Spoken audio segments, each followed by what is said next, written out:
wabarakatuh. Perkenalkan, kami dari kelompok 5 kelas 11F. Di video ini kami ingin membahas mengenai sistem ekskresi manusia, yaitu organ hati.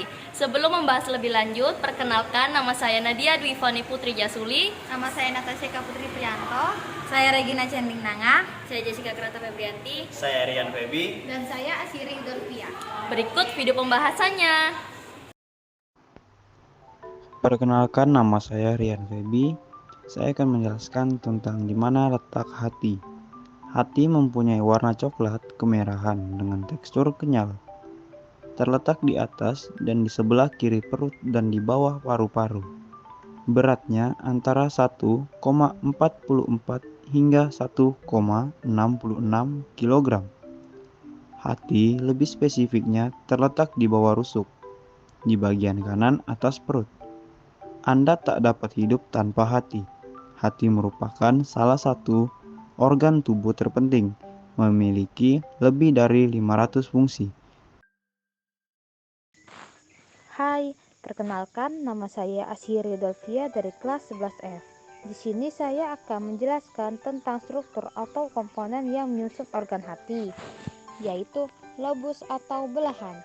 Hati terbagi atas dua lobus utama, tetapi yang sebenarnya jika diteliti lebih dalam, lobus dibagi kembali menjadi bagian-bagian yang lebih kecil.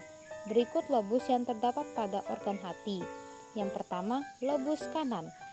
Lobus kanan adalah bagian terbesar di hati dengan ukuran 5-6 kali lebih besar daripada lobus kiri. Yang kedua, lobus kiri. Berbeda dengan lobus kanan, bagian ini berbentuk lebih runcing dan kecil. Lobus kanan dan lobus kiri adalah pusat pemrosesan utama bagi hati. Di sini, hati menjalankan fungsi-fungsinya seperti menghasilkan empedu. Yang ketiga, lobus caudatus. Bagian ini memiliki ukuran lebih kecil dibanding dua lobus sebelumnya. Letak lobus ini memanjang dari sisi belakang lobus kanan dan membungkus pembuluh darah balik utama. Dan yang keempat, lobus kuadrat.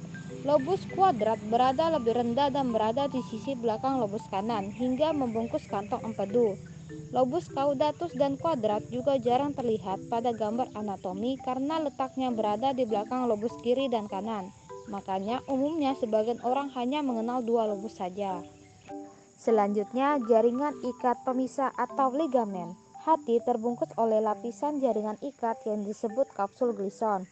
Jaringan ikat pada hati kemudian berkembang menjadi beberapa jenis ligamen dengan fungsi sebagai pembatas antara satu lobus dengan lainnya. Berikut berbagai jaringan ikat atau ligamen yang terdapat pada organ hati. Yang pertama, ligamen koroner. Ligamen koroner terletak di bagian atas hati dan berlanjut hingga ke bagian bawah diafragma. Yang kedua, ligamen sabit. Jaringan berbentuk sabit yang menempel pada bagian depan hati dan secara alami ligamen ini memisahkan antara lobus kanan dan kiri. Dan yang ketiga, ligamen bulat. Ligamen bulat adalah bagian bawah dari ligamentum sabit dan merupakan sisa-sisa peninggalan vena umbilikus yang telah menetap. Ligamen bulat berfungsi menghubungkan hati ke umbilikus. Selanjutnya, saluran empedu. Saluran empedu merupakan saluran penghubung hati dan kantong empedu, yaitu tempat penyimpanan empedu. Empedu adalah zat yang diproduksi tubuh untuk membantu mencerna lemak dan akan disimpan di dalam kantong empedu. Sebagian besar empedu yang dihasilkan dari hati dialirkan ke kantong empedu untuk kemudian digunakan dalam proses pencernaan dengan dialirkan menuju usus. Selanjutnya, lobulus. Lobulus merupakan unsur terkecil yang menyusun hati. Struktur lobulus berbentuk segi enam dengan panjang kurang lebih 1 mm. Selanjutnya, kapsula hepatis atau kapsula hepatika. Kapsula hepatis ini berupa selaput tipis berwarna bening yang berfungsi membungkus organ hati. Secara umum, fungsi dari kapsula hepatis ini adalah sebagai pelindung dari organ hati. Selanjutnya, pembuluh darah. Pembuluh darah yang terdapat di dalam organ ekskresi ini dibagi menjadi dua, yaitu arteri hepatika dan vena hepatika. Arteri hepatika berfungsi untuk mengalirkan darah yang kaya oksigen ke dalam hati, sedangkan vena hepatika berfungsi mengeluarkan darah yang kaya karbon dioksida keluar. Selanjutnya, jaringan hati. Jaringan hati tersusun atas sel hepatosis, yakni sel yang melapisi sinusoid dan membentuk sebagian besar sel di hati. Hepatosit memiliki fungsi penting karena melakukan sebagian besar fungsi hati, yakni pencernaan, metabolisme, dan penyimpanan serta produksi empedu. Selanjutnya, lakuna. Lakuna ialah ruangan yang memisahkan antara satu lobulus dengan lobulus lainnya. Dan yang terakhir, kanalikuli. Kanalikuli adalah saluran halus yang meluas dari satu lakuna ke lakuna lainnya dan meluas ke permukaan tulang. Sekian penjelasan dari saya. Selanjutnya penjelasannya akan dilanjutkan oleh teman saya. Terima kasih. Perkenalkan, nama saya Jessica Krata Febrianti. Saya akan menjelaskan cara kerja hati dalam sistem ekskresi. Cara kerja hati dalam sistem ekskresi yaitu mengubah amonia, zat beracun yang dihasilkan dari metabolisme protein, menjadi urea. Urea merupakan hasil akhir yang dapat diekskresikan melalui urin. Proses ini membantu menjaga keseimbangan nitrogen dalam tubuh dan mencegah penumpukan amonia yang berbahaya. Halo, perkenalkan nama saya Nadia Dwi Fani Putri Jasuli dari kelompok 5 kelas 11F. Di video ini saya ingin menjelaskan mengenai beberapa jenis penyakit atau gangguan pada organ hati. Yang pertama, hepatitis. Hepatitis ditandai dengan peradangan pada hati. Penyakit ini umumnya disebabkan oleh infeksi virus, tetapi juga bisa disebabkan oleh penggunaan obat tertentu, konsumsi minuman beralkohol secara berlebihan, atau menderita penyakit autoimun. Gejala dari penyakit hepatitis umumnya berupa demam, nyeri perut di kanan atas, kehilangan nafsu makan, diare, mual, muntah, kulit dan mata menguning, serta urin berwarna gelap. Apabila tidak ditangani dengan tepat, hepatitis bisa memicu komplikasi berupa gagal hati, sirosis, dan bahkan kanker hati. Yang kedua, sirosis.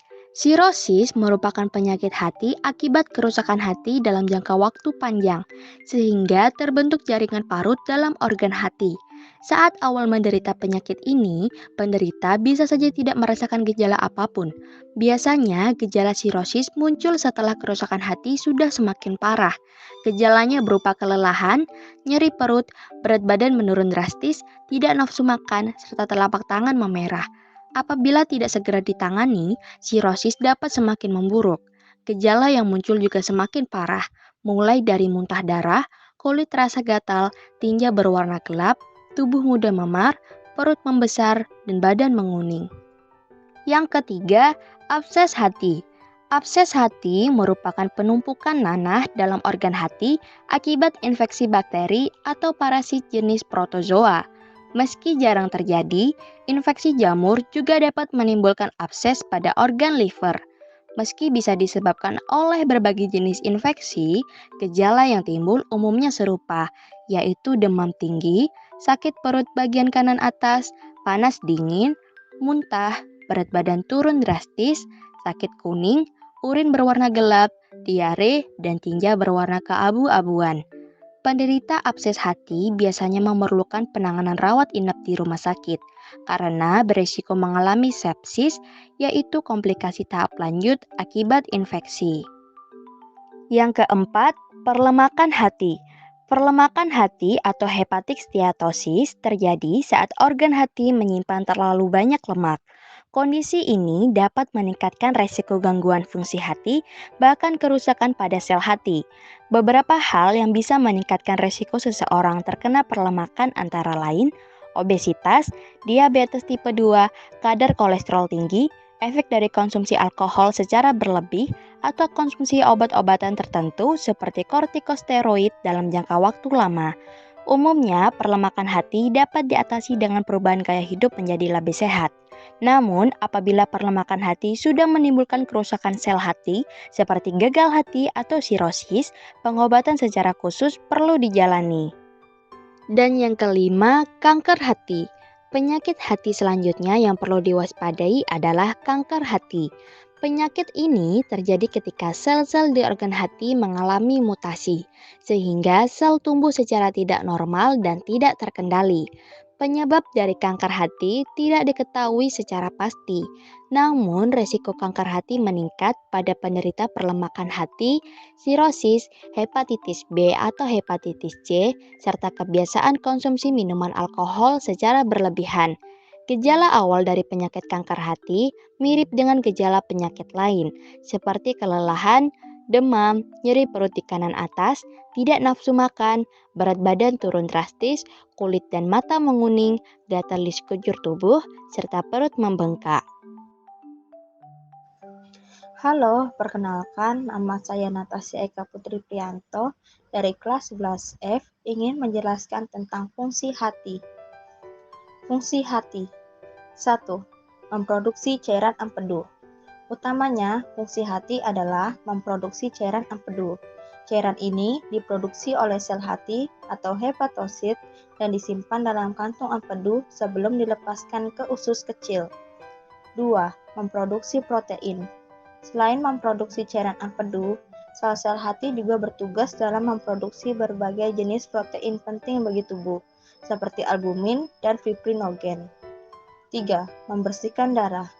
Selanjutnya, fungsi hati adalah sebagai organ yang mampu membersihkan darah dari zat-zat kimia atau metabolit yang berbahaya bagi tubuh. Hati berperan sebagai filter alami yang menyaring darah dan menghilangkan racun, obat-obatan, serta limbah lainnya. 4. Menyimpan nutrisi. Hati juga berperan sebagai gudang cadangan nutrisi penting bagi tubuh. Organ ini dapat menyimpan vitamin, mineral, dan zat-zat lain yang diperlukan oleh tubuh. 5. Mengonversi glukosa menjadi glikogen. Fungsi lain hati adalah mengonversi glukosa menjadi glikogen. Ketika kadar gula darah tinggi, hati akan mengambil glukosa yang berlebih dan menyimpannya sebagai glikogen. 6. Mengubah amonia menjadi urea. Fungsi hati dalam sistem ekskresi yaitu mengubah amonia, zat beracun yang dihasilkan dari metabolisme protein, menjadi urea. 7. Detoksifikasi obat-obatan. Selain itu, organ hati juga berfungsi untuk melakukan detoksifikasi. Hati dapat memecah dan menghilangkan obat-obatan, alkohol, racun, dan zat-zat berbahaya lainnya yang masuk ke dalam tubuh. 8. Memecah sel darah merah. Hati memiliki peran penting dalam memecahkan sel darah merah yang sudah tua atau rusak dan menyimpan zat besi yang terkandung di dalam hemoglobin. Halo semuanya, perkenalkan nama saya Regina dari kelas 11F. Di sini saya akan membahas fakta menarik tentang hati. Fakta menarik tentang hati. Yang pertama, hati digolongkan sebagai kelenjar. Yang kedua, hati melakukan lebih dari 500 peran di dalam tubuh manusia. Yang ketiga, hati merupakan satu-satunya organ yang dapat beregenerasi. Yang keempat, hati merupakan organ padat terbesar di dalam tubuh. Yang kelima, karbohidrat dipecah dan disimpan sebagai glikogen di dalam hati. Yang keenam, salah satu tugas pentingnya adalah menghilangkan racun dari tubuh. Yang ketujuh, alkohol adalah salah satu penyebab utama terganggunya fungsi hati. Yang kedelapan, demam kuning dan malaria mempengaruhi hati. Yang kesembilan, albumin diproduksi di hati dan membantu mencegah pembuluh darah dari terjadinya kebocoran. Selain itu, hati juga dapat memperbarui atau menumbuhkan kembali sel-selnya yang sudah rusak akibat terluka atau penyakit. Namun, jika hati mengalami kerusakan secara berulang-ulang dan dalam jangka waktu yang lama, kondisi ini dapat mengakibatkan kerusakan hati sehingga sel-selnya tidak dapat diperbarui lagi. Sekian pembahasan dari saya, selanjutnya akan dilanjutkan oleh teman saya. Terima kasih. Sekian video pembahasan dari kami mengenai sistem ekskresi manusia yaitu pada organ hati. Semoga video kami bermanfaat untuk teman-teman sekalian. Mohon maaf bila ada salah kata dan terima kasih sudah berkenan menonton video kami hingga akhir. Jangan lupa like, Komen, share, and subscribe. bye-bye.